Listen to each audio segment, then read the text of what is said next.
I call on the Office of the President to protect our law enforcers, the PNP and NBI.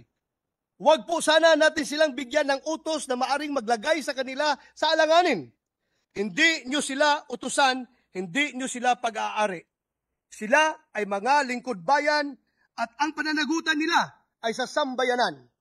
Huwag nyo sila itali sa ICC na isang organisasyon na wala na tayong obligasyon. Dalangin ko na hindi nawa magamit ang dakilang ahensya na ito bilang kasangkapan ng paghihiganti ng ilang mga nilalang na may personal na galit sa nagdaang administrasyon. Mahalaan ang itinuturing na magulang ng sambayanan at tungkulin nito na pangalagaan ang kapakanan at interes ng mga ito. Kabilang narito ang pagtitiyak na ang ating bansa, ang ating tahanan ay ligtas mula sa kung sinumang magtatangka na manghimasok. We are a sovereign nation. This we know to be true. But for this sovereignty to be real and felt, we need more than just rhetoric. Ang kailangan natin ay parehong pisikal na proteksyon at pulisya. Yan ang inaasahan natin mula sa ating pamahalaan. Ngunit, hindi lamang sa literal na trespassing dapat maging mapagbantay. May tinatawag din na sphere of influence. Yung ibang mga lahi na may pagtingin na sila ang higit na nakaalam kung ano ang makabubuti para sa atin. Na sila ang may kapangyarihan na magdesisyon. Na sila ang Diyos. Noting that membership in the International Criminal Court is detrimental to the national sovereignty and safety of the Filipino, the Philippines submitted its notice of withdrawal from the International Criminal Court to the United Nations on March 16, 2018. The day after, the United Nations received the formal notification from the Philippine government, thereby making the withdrawal effective. Na ang pagtiwalag ng Pilipinas sa ICC ay hindi kawalan, kundi kinikilala rin ito ang kakayahan ng ating pamahalaan na pamunuan ang sarili nitong bansa.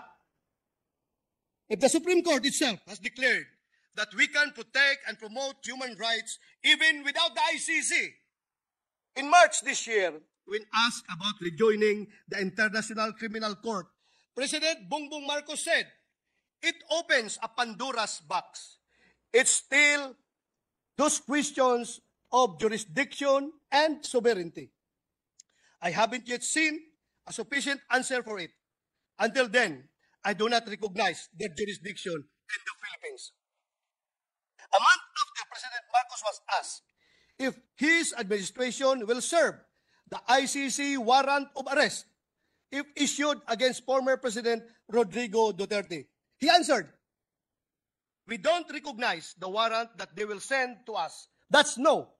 We are well within international law when we take the position of not recognizing the jurisdiction of ICC in the Philippines.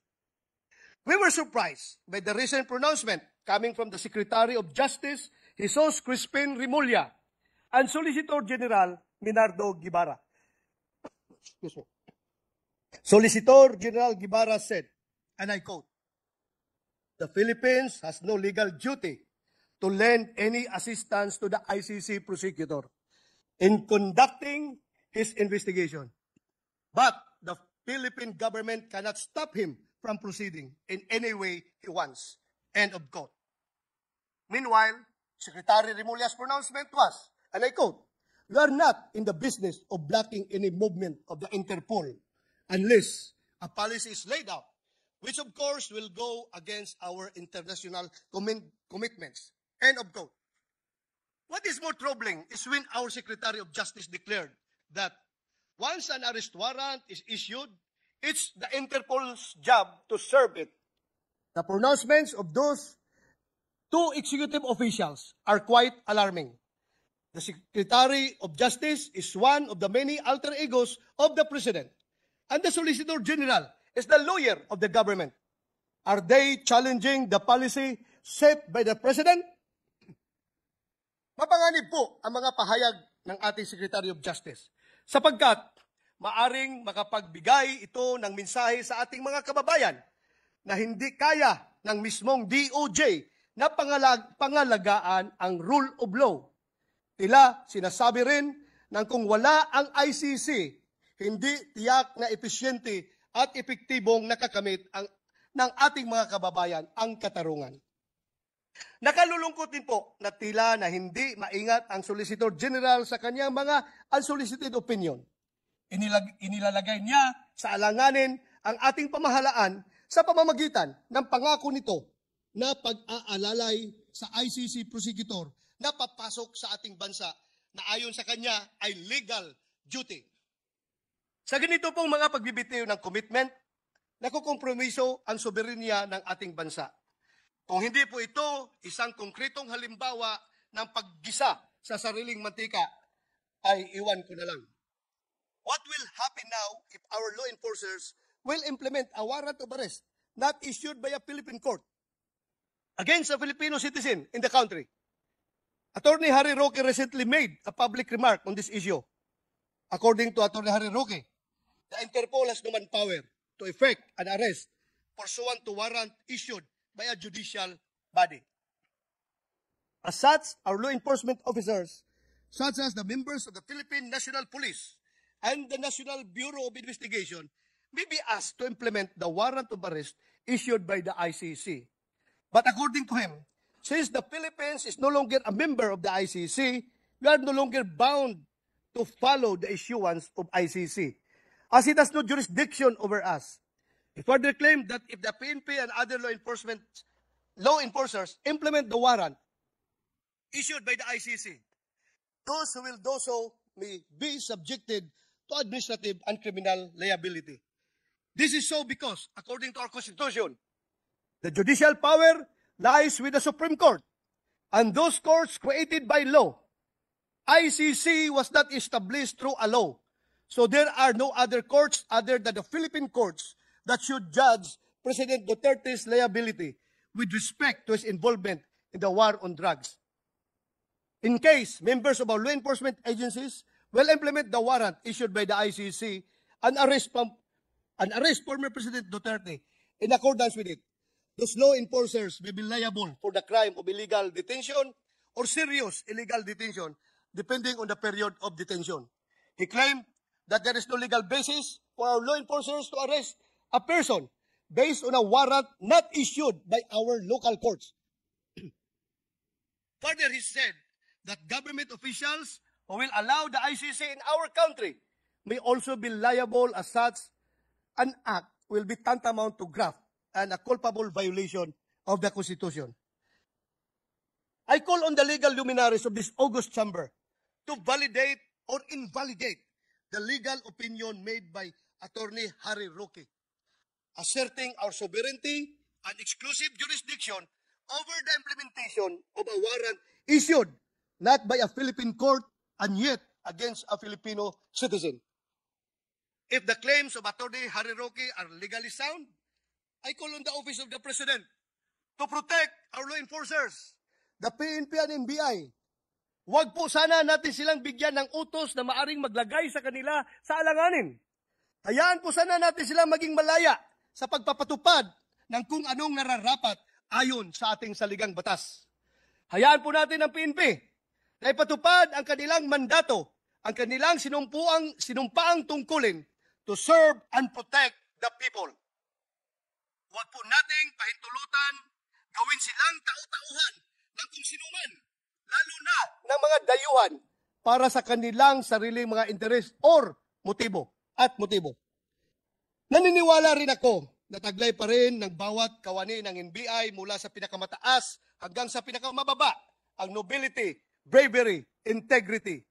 Dalangin ko na hindi nawa magamit ang dakilang ahinsya na ito bilang kasangkapan ng paghihiganti ng ilang mga nilalang na may personal na galit sa nagdaang administrasyon. Nananawagan po ako, please spare these institutions. Hindi nyo sila utusan, hindi nyo sila pag-aari. Sila ay mga lingkod bayan at ang pananagutan nila ay sa sambayanan. Huwag nyo sila itali sa ICC na isang organisasyon na wala na tayong obligasyon. Ang pakikipag-ugnayan at koneksyon natin sa kanila ay matagal nang naputol. President Rodrigo Duterte and I are not afraid to face prosecution, even persecution. But let it be done by our own people, by Philippine courts. The Philippine Rules of Procedure.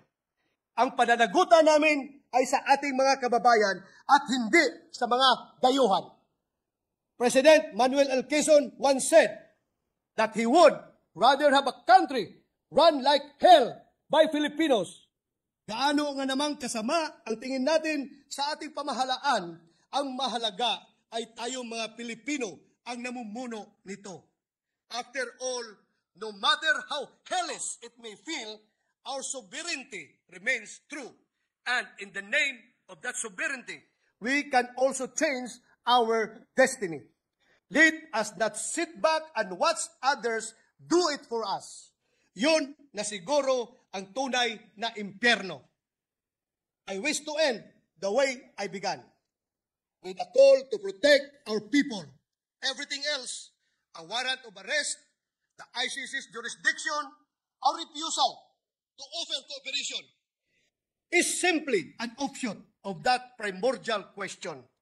When the dust settles, will we be siding with the ones who threaten our nationhood? Or will we be found standing with our people? As for me, I hope, I trust that the Office of the President and the entire Executive Department, including the Department of Justice, the PNP, the NBI, as well as the Legislative Department, especially the Senate, will choose to protect our people.